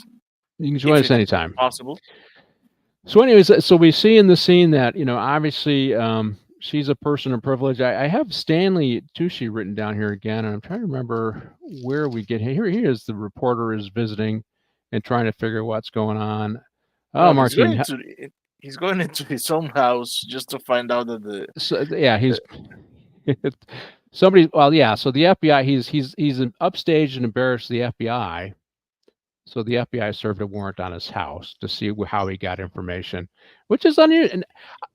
And, so Ralph. So in this scene, the reporter. I'm sorry, I lost you guys for a second. I apologize. So in this scene, the reporter who broke who Robert Redford was. The FBI served a warrant on his house to get information on his source and that kind of thing. That's not unusual. Is that unusual or unusual, serving a warrant on a reporter's house? There's Stanley Tucci. I forgot he was the editor, the boss in this at the newspaper. But have you seen that before, where the FBI will serve a warrant on a reporter's house to get their? I got to be honest with you, Pat. I don't remember ever, and I was on a federal investigation for 4 years. I have never seen that. I've never seen it. I'm not saying it can't happen unless there was something culpable. That reporter stepped over a line to help a suspect in some manner, but I never seen it just blatantly doing a search warrant to obtain evidence from a reporter and what they know. Yeah, that's what I gather from this movie. I'm not talking about real life cases. It looks like it was petty revenge. Yeah. From the main investigator of the FBI, because at some point he starts bullying him because the Susan Sarandon just wants to talk to him, and he gets all fossil. I think you're involved because blah blah blah blah. It's I didn't like that they. Well, you know, Martina, it's really interesting. The FBI, the Terrence Winter, I think his name is. he put the reporter in the position to have the upper hand when they allowed him to interview her in jail, Susan Sarandon. So guess what? They used him, and then they served a search warrant on him. It was kind of make me laugh a little bit because that would never happen. I mean, that would never happen. My time in some investigations, put a reporter in alone, even though you're watching, you're filming an audio tape. I never see that happen. No way. Well, anyway. So the other person in the scene is Stanley Tucci. I don't know, Ralph, if you are aware, but Stanley has a Netflix series, Exploring Italy, or so I can't remember the name of it now. I knew it, and I've watched it, and I really like him. He's got this great affable kind of presentation, and he's just running around Italy, and he's checking out their food and checking out locations. I think it ran for a couple of years, and excellent actor, great actor. But he's in this scene too, we have this whole ensemble cast of folks in the movie. Have you seen the Netflix series with this? Yeah, I've seen some bits and parts of it. I love Stanley. I mean, he's got, like you said, he's got that really great personality, and and that's what I liked about this movie itself. I mean, they had certain personalities of people, actors I like, and the way they perform. Forget about politics. I just liked the way they act. Besides Susan Sarandon, I'm sorry, I can't know why, but I just don't like her. I don't know why, but I just don't like her. But she was a sourpuss in the movie. I guess she is. She continues that. She continues that. One of the things I wrote down, Robert Redford, he's thinking he's getting closed in on when Nick Nolte comes by to drop off a car, and he jumps the back fence, and I just jumping the fence. I go, the guy's he's in his late 60s, I think, at this point. Oh man! Man, I stopped doing that in my mid 30s, jumping fences. I go, where's the gate? I'm going to the gate. But I just okay. So they show him.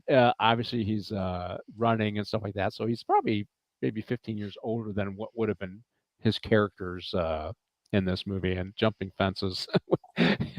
Anyway, so he did a good job of it, but I just thought, oh my God. And you could see him jumping that fence, and I go, that's got to hurt. Well, my question is, was it really him jumping that fence? Because, but I gotta tell you, the real, I could tell by the gait, he did all the running parts, like running across the field and he's jogging. Yeah. So I got to give him credit for that, because he had to be. Shit, he had to be my age, maybe 67 at the time. And he confronts Nick Nolte. What are you doing? Nick Nolte's like, "What are you doing?" Because he drives up a car. He goes, "Well, I thought maybe you felt you were taking too much risk." He figured him. Yeah. And Nolte's comments, "Hey, we used to be best friends. So I'm not going to do that, right?" So, and you see it after they trace. Robert Redford had been to Nick Nolte's place. They do end up arresting Nick Nolte, probably for, assisting harboring a fugitive. Yeah, harboring a fugitive. Yeah. But Pat, let me just interject something real quick. That's with that scene right there, when Nick Nolte coming back at Robert Redford about his mentality. But guess what? These guys were always on edge, even about their own people. Yeah. I mean, it's just like gang members. I mean, they're always worried about who's going to snitch them off all the time. Well, you think about it from the standpoint of these radical leftists in the 60s and 70s, they're trying to change the world, and he recognized he's got something to lose, so he might turn me in. Yep. I got something to lose, so I gotta do what I'm doing. And when they were demanding that society change and everybody give up what they have and embrace nirvana and their utopian vision, that meant they all needed to give something up, and they weren't willing to do that. Nope. Right. Nope. No. And so here in the scene, both of them, I'm not willing to give up my freedom because I have a daughter to raise. I have a life that I'm comfortable with. This is Redford's character, and he's thinking that his friend feels the same way. Nick Nolte feels the same way, and he's not willing to risk what he has.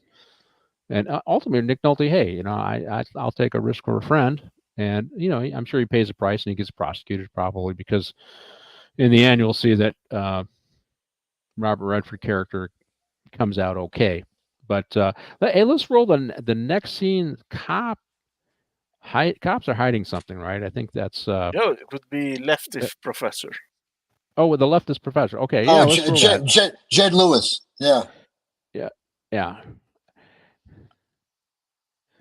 So this guy, he reminds me so much of Bill Ayers, right? Yeah. That's what it's about. I think that's what this was, the character was based upon. That's why I really thought this was an interesting movie, because I mean they took bits and pieces of real life and they wove it together into this plot, right? And I don't know if our audience is aware of Bill Ayers. He was actually a founder of the Weather Underground and organizer, leftist organizer, probably responsible for some of the worst aspects. But him and his wife, Bernadine Dorn, escaped prosecution for the murder. I mean, they tried to prosecute him, but they managed to get off. And they were on hunt for several years. And they both, Dorn became a law professor, and he was a professor at, what'd you say, Chicago? University of Chicago. Yeah, and he got his BA from the University of Michigan, one of the best universities in the country. So this is a person, of privilege. That's who he is. And then, of course, everybody goes. He escapes it, and he ends up being a professor. And Robert Redford, of course, wants information on who's who in the zoo, where are all these people at, because he needs to reach out and get them to take responsibility for what they did, so that he is not imprisoned for the crime that they committed, the murder that they committed. Right? That's what he's trying to do, and he's doing it through. And this guy, he does it, but he's really reluctant.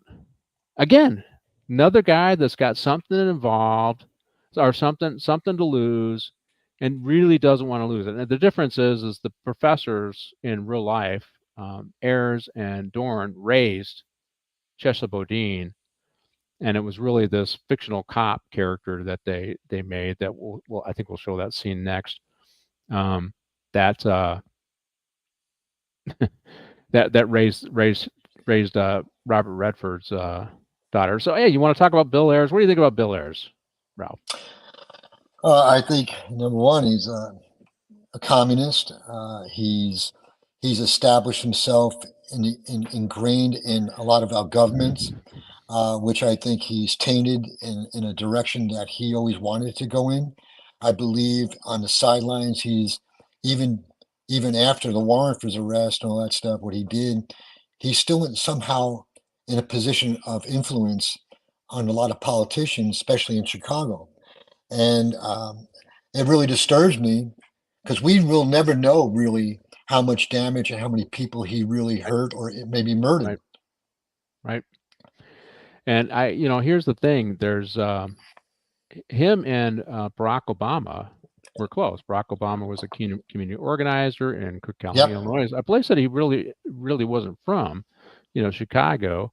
Bill Ayers was teaching there, and they were friends. And, this came out during the campaign and never really hurt Obama. I mean, but if you knew what the Weather Underground did and what they were responsible for, even if this guy wasn't convicted, the fact that he was a leader and people that he was responsible for or were leading committed acts of violence indicates his mindset and his role. Just because we weren't able to convict him personally for some of these crimes, doesn't mean that morally he wasn't responsible, right? Absolutely.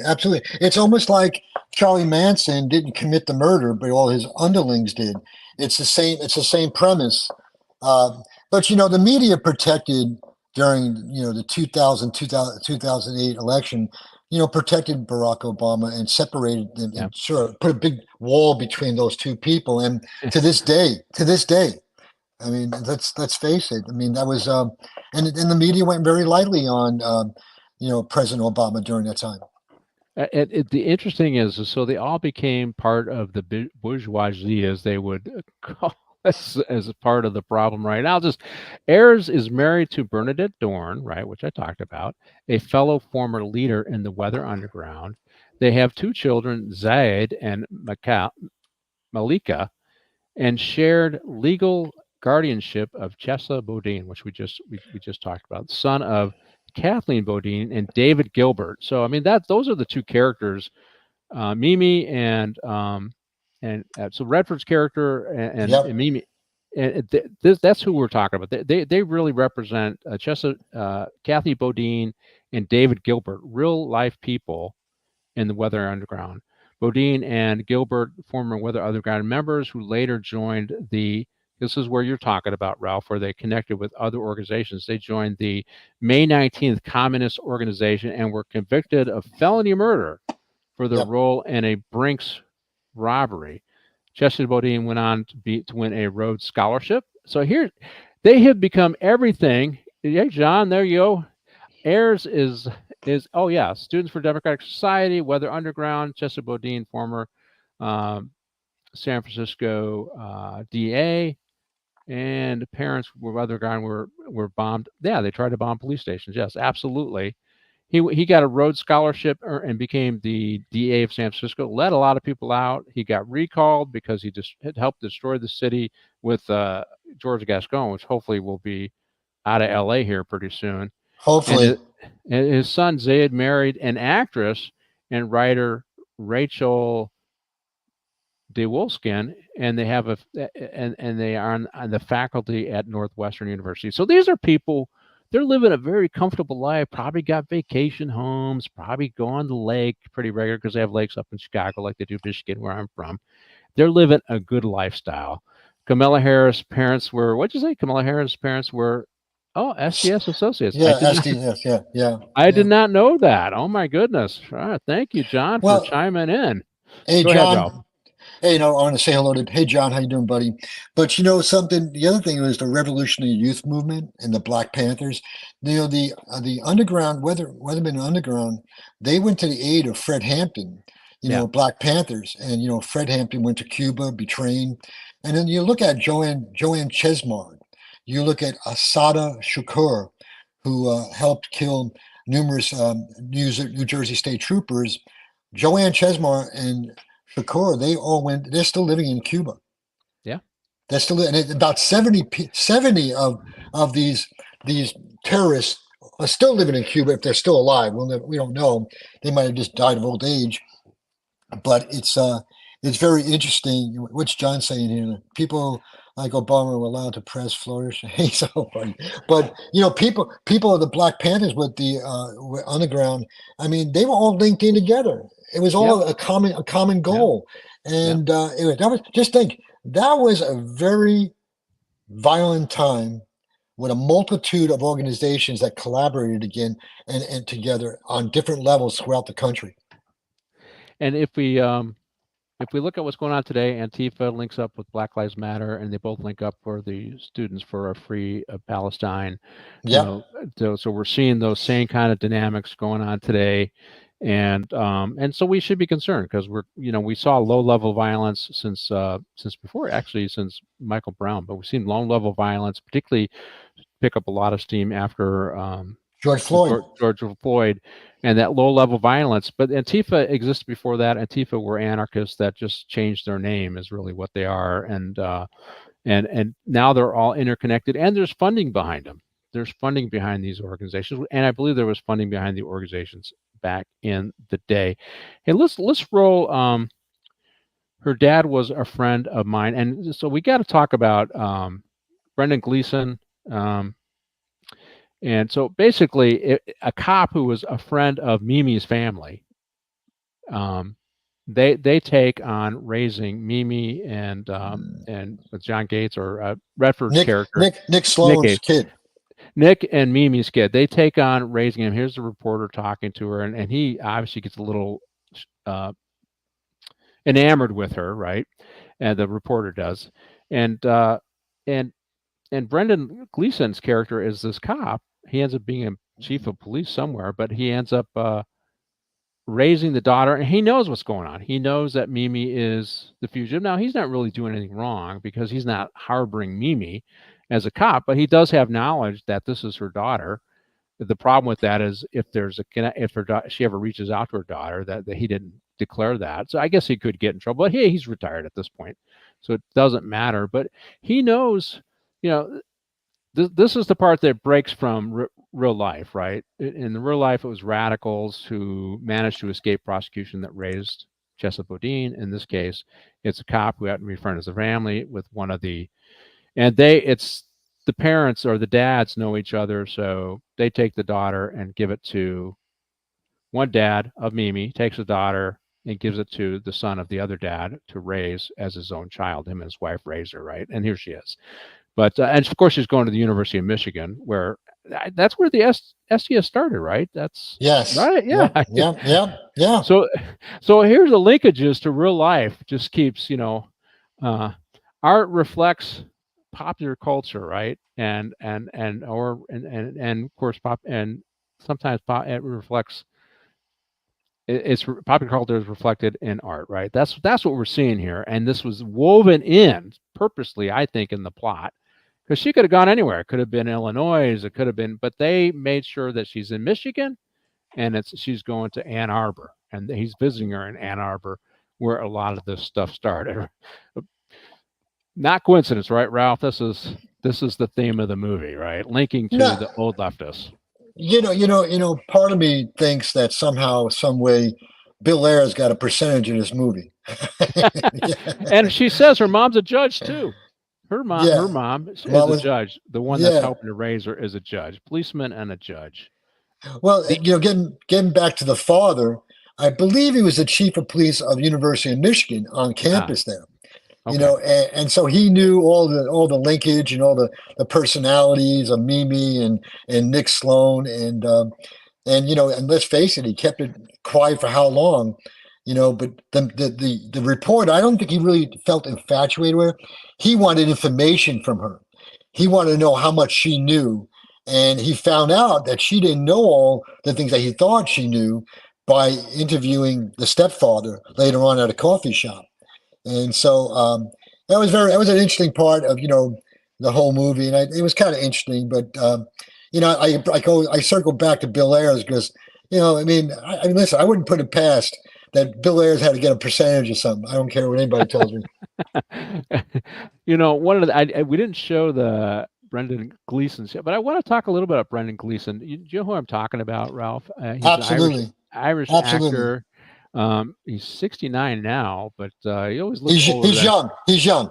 In comparison to these guys, he's younger. But I remember what's it, the Burgess? He was in that with oh God, I thought. Anyways, I've seen him in a lot of good stuff. Fantastic actor. Yeah, good Irish actor. He was in Safe House too with Denzel and. What's his name? He's married to Lively. I can forget his name. Ryan Reynolds. There's Johnny B. There's hey, John. Oh my God, John, how you doing, brother? Good. How are you? I'm good, man. I couldn't be here in the beginning. That's all right. We thought about you. You okay? Yeah, falling apart in my old age. I hope everything went okay at the doctor's. You don't have to discuss it on air, but I hope you're doing all right. Oh yeah, they cut more stuff out. Hey. What are you going to do? So we're talking about Brendan Gleeson, the great actor, right? You've been listening in? Yeah. Irish guy.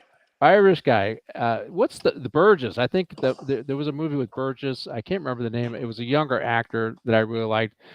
But I think he's, God, I'm looking at his resume. He's played in so many. He was in Cold Mountain. He's played a lot of stuff. Cold Mountain, 28 Days Later, just a lot of good parts, character actors and kind of leading man kind of stuff at times. But yeah, but he plays the cop who takes basically the character who represents Chesa Bodine and raises him. You've been listening in, John. So we've been following the leftist stuff that went on in real life that inspired the movie. Do you want a couple comments on that? This is actually, I don't want to say it clearly is not exactly like real life, but there's a lot of inspiration you guys covered it quite well. yes. So, here's one of the things, and I can't remember. Maybe Ralph, you can help me out. There's a reference in the movie. I think somebody says, "I'm looking for a plumber," right? And I can't remember whether it was when he was talking to the professor or he was talking to So I'm looking for a plumber. Now, what is that the reference to in the 60s and 70s? I know you guys are going to get this. Well, Watergate. Yeah. Yeah. Watergate, CIA, yeah. Yeah. So yeah, so what did they call the guys that were caught breaking into Watergate? They were called plumbers, right? Plumbers. I need to fix a leak, right? They were called the plumbers. And so when I saw this reference, I knew what they were referencing. Nixon's or the I don't know who. All right, it was who was it Hunt? I can't remember who was actually Yeah. overseeing these guys. And the guy that became an actor, I can't think of his name G. Gordon Liddy. G. Gordon Liddy. Yeah, he led them, but they were taking the direction from Hunt or somebody like that, and but they were referred to as the plumbers. They were fixing the leaks. They were doing because I think they were breaking into Watergate to figure out, well, how did they get the information they get? What's going on? The Democratic National Committees to get information on their political strategies. So, but I thought that was a pretty funny reference. And then you got Mimi Laurie. They start to bring her in. You start hearing her character, and she's an unrepentant leftist radical, ends justify the means, violent extremist. Still, right? That's the character she's playing. And it's funny that a lot of the women, because Sarah Jane Olsen, when she was caught, she still had that attitude, right? Oh yeah. And the guys were much more, but the women still believed what they were doing were right, and you see that with Mimi's character. Yep. Right. So, any case, okay. A lot of them over the years, though, integrate, like I said, with Obama and everybody else, and his buddy there in Chicago. They integrated more into society. Like, look at Jane Fonda's husband, Hayden. He started the new SDS, which was the same old shit, but he ended up a state senator. Yeah. For a long time, and he ended up being part of what he said was all broken, and and that's part of democracy. You're supposed to bring people from extremes, and it filters them in. And but in this case, they didn't like anybody but their beliefs, and so so they reject democracy. Subversive. Yeah, they're subversive. Yeah, that's exactly right. And again, another comment. What happened to you? Well, I've turned into a parent. So again, they go back to those life obligations and pressures. Because I don't know, John, if you heard my comment, I said that it's my belief that a lot of these radical leftists were middle class or upper middle class, and they had the luxury of being leftists, whereas if you were blue collar, you were humping and working. Exactly. Right.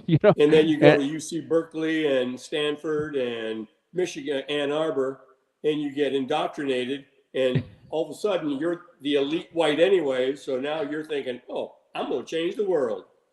And I see it with the college campus today with the anti-Semitism before college let out in June. A lot of kids of privilege, doing their encampments and fighting for Gaza, which they wouldn't even know where that is on a map. Most of them. Well, right? if you see any of the interviews, half of them are like, "What?" They parrot the CNN talking points that they're slaves to Israel. What they don't mention is there's 1 million Arabs that go into Israel daily to work. Oh yeah. Well, there's like 2 million that actually live there that are citizens, exactly. and they're represented in their government. They fight in the military if they want to. There's people that work in Israel. Yeah, there's Christians. There's also black Jews. There's all kinds of Jews from all over the country, world, and they don't know that. Well, let's roll Mosquito Heaven. Now, this is in Michigan. You guys know I was born and raised in Michigan, and when I saw this shack that they're meeting in, and I saw where it was at, I saw the water out there. All I could think of, this is Mosquito Heaven.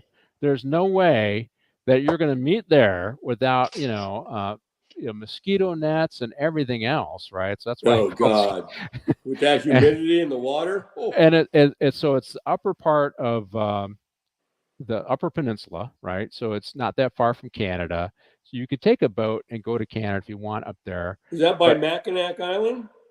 Mackinac Island is it's between the Lower Peninsula and the Upper Peninsula. Sorry. But in the summertime, which this is going on, it's hot. There's mosquitoes. They're everywhere. I I was just in Michigan, but I prefer to visit in May and June before the mosquitoes Yeah, because you're smarter. really than the get average. rolling, right? But I looked at that lake and I looked at there was no insulation for the windows and doors. Obviously, this is an old fishing shack or whatever, hunting shack, and that's why I named it Mosquito Heaven. But here, Mimi and Nick are meeting and discussing. He wants her to give herself up so that he can be free to raise his 11-year-old daughter, and she ain't having none of it. No, I'm not doing that. I'm still down with the cause. I'm not giving myself up to the man, so to speak. And he's appealing to her sense of, just right. Do what's right. Let me raise my daughter. That's what this is all about. We didn't raise our daughter. I want to raise my second daughter. And and it does kind of show that it looks like he kind of sleeps with her later on. That's just implied. But these are two lovers coming together, and he wants her to give herself up, and she won't do it. So, talk to the scene, Ralph. What do you think? This is an unrepentant leftist who even in the face of her ex-lover, the father of her child, asking for help, she refuses to give it because the cause is more important than decency, right? Yeah, well, I mean, let's face it. I mean, I've been interviewed so many gang members in the same mentality, and people like that who believe in that, who just digested all that philosophical approach to life. They're not going to change their mind. He did his best, and even at the end, she wasn't going to change her mind because she's still committed to the 1969-71 with the way they started out their lives, and that in that realm, and she was not going to change, child or no child. But as we know, as in the end, it does change, and I think the motherly instinct at the end made her turn around about that, and I didn't expect that, but I kind of felt it a little bit by just by some of the body language. But hey, it happens. I mean, it happens. I mean, John, all three of us, have interviewed people. We thought they would, once they're committed, I'm all in. Some of them don't back down on that. No, they don't. In this case, I have another a different point of view. I don't see she's committed to the cause because she's living in luxury, drinking Stella Artois. She's not drinking Budweiser, and to me, she's clinging to her ego and hubris. Absolutely. That's all. Yeah. She is. If she's never caught and she dies a life in obscurity, she's still that legendary leftist who fought for what she believed was right, killed people. And she now lives on in infamy He's in my rich. part. But hey, can I just say something, Pat, Martina, John? I think what it was, she didn't want to facially tell him that she agrees with him. I don't think she wanted to give him that satisfaction. So, she took off. And I think that she did turn around later on, but I don't think she wanted to say to us to give it up to him in his face that I agree with you. Yeah. I thought she was a complete whack job too. That's I mean, yeah. Jane Fonda. Yeah, well, even Jane Fonda has acquiesced to live a lifestyle of wealth in the public sphere, right? But yeah, I mean, she married Ted Turner, a billionaire. I mean, she. That was after Hayden. Yeah, why do we even listen? Hypocrite. But Ted Turner's a leftist himself. Yes. And I have to bring this up just because it drives me crazy. So Alex Soros has now taken over his dad's $25 billion philanthropy fund, and he's spreading it around. And I just got to ask you this question because I mentioned it on my show, and this is a guy. His dad was a billionaire when he was brought into this earth, right? He's never wanted for anything. I doubt he ever he didn't have a job in high school. I doubt he had to work his way through college. He's been given the best of anything. He's never got a callus from swinging a pick or digging a I had to dig some post holes when I was a kid. I always remember that. It was horrible. He doesn't get a callus from any of that kind of stuff, right? If the only calluses he's got is from if he gets to go to the gym, maybe get some calluses from lifting weights, but I doubt that. The only sweat he's really worked up is going to hot yoga.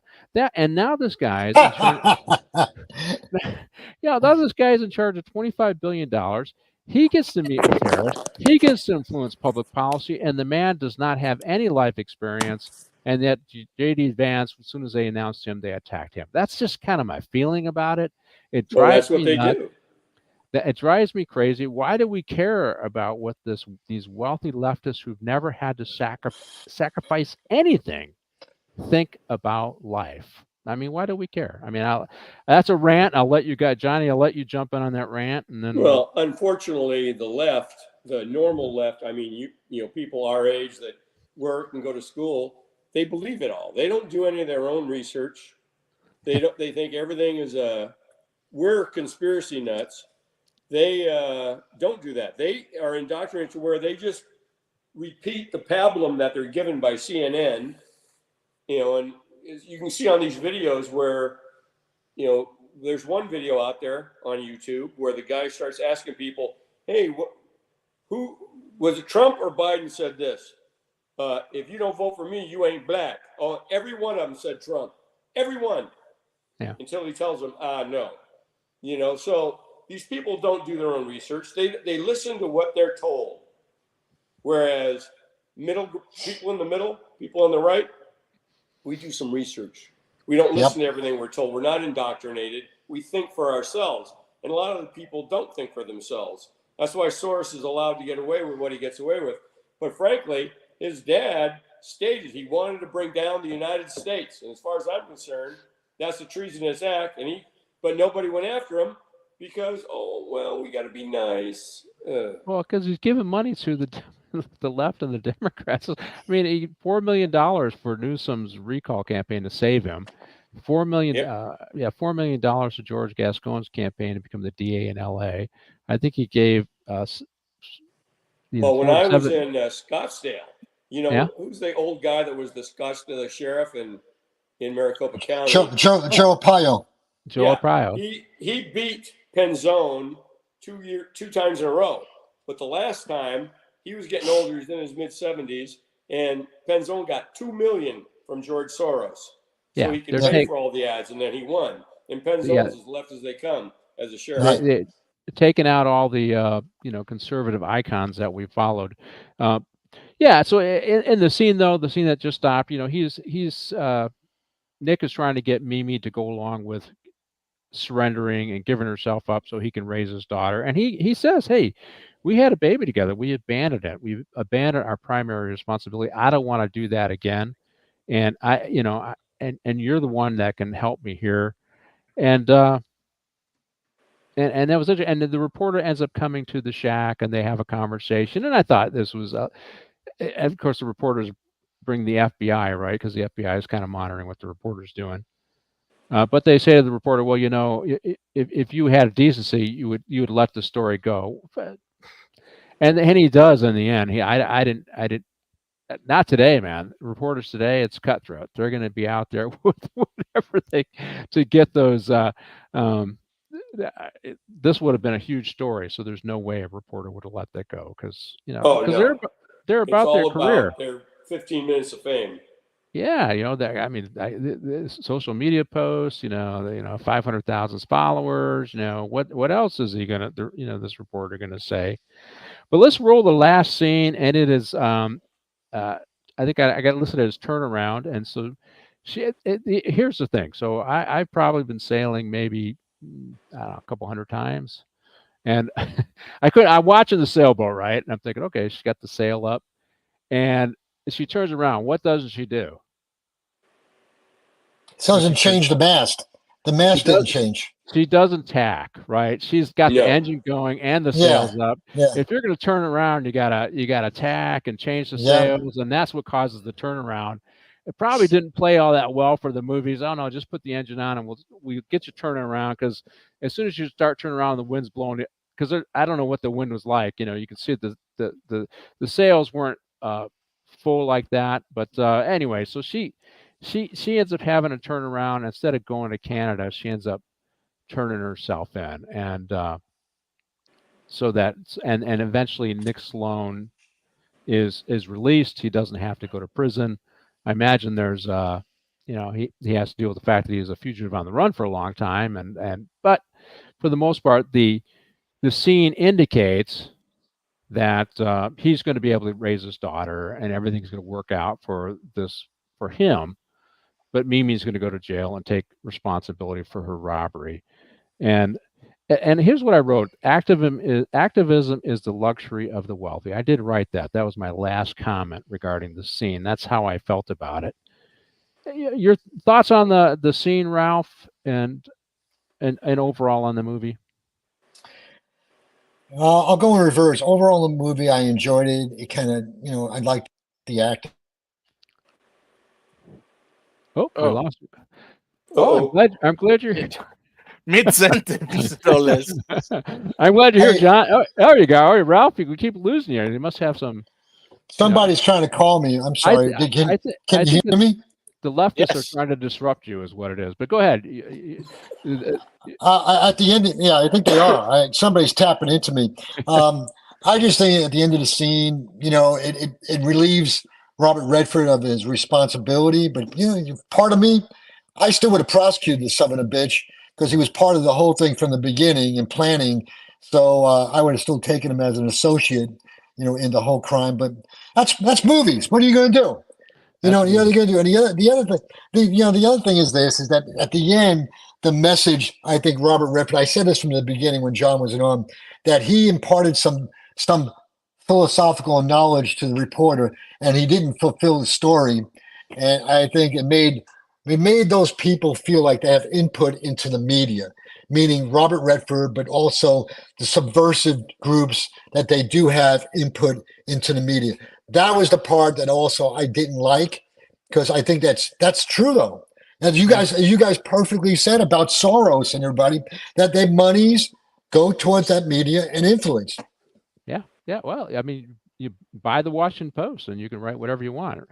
John, your thoughts on the movie? I know you got a chance to watch the movie, right? And Yeah. and then the final scene.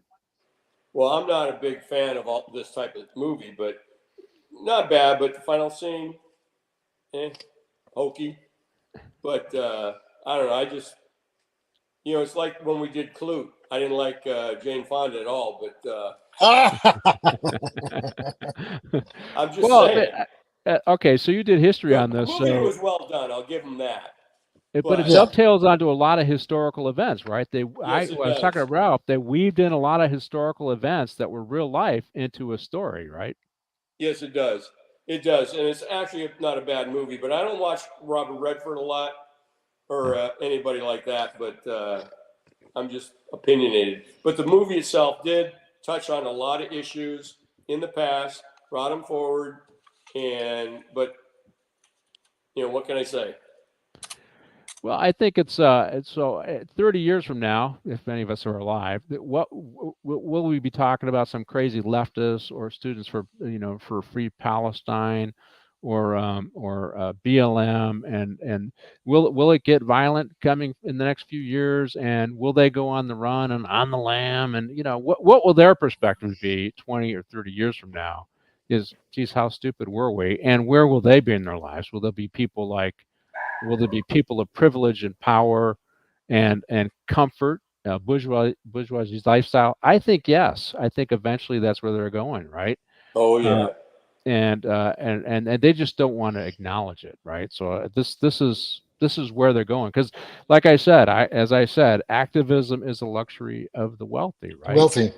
Yeah. True, but right now things are starting to change. Hopefully, Trump will get in and get back to economics and real help and keep the dollar strong, which is super weak right now. But you look at the French, and Macron is right now he's bleeding because they're going to replace him.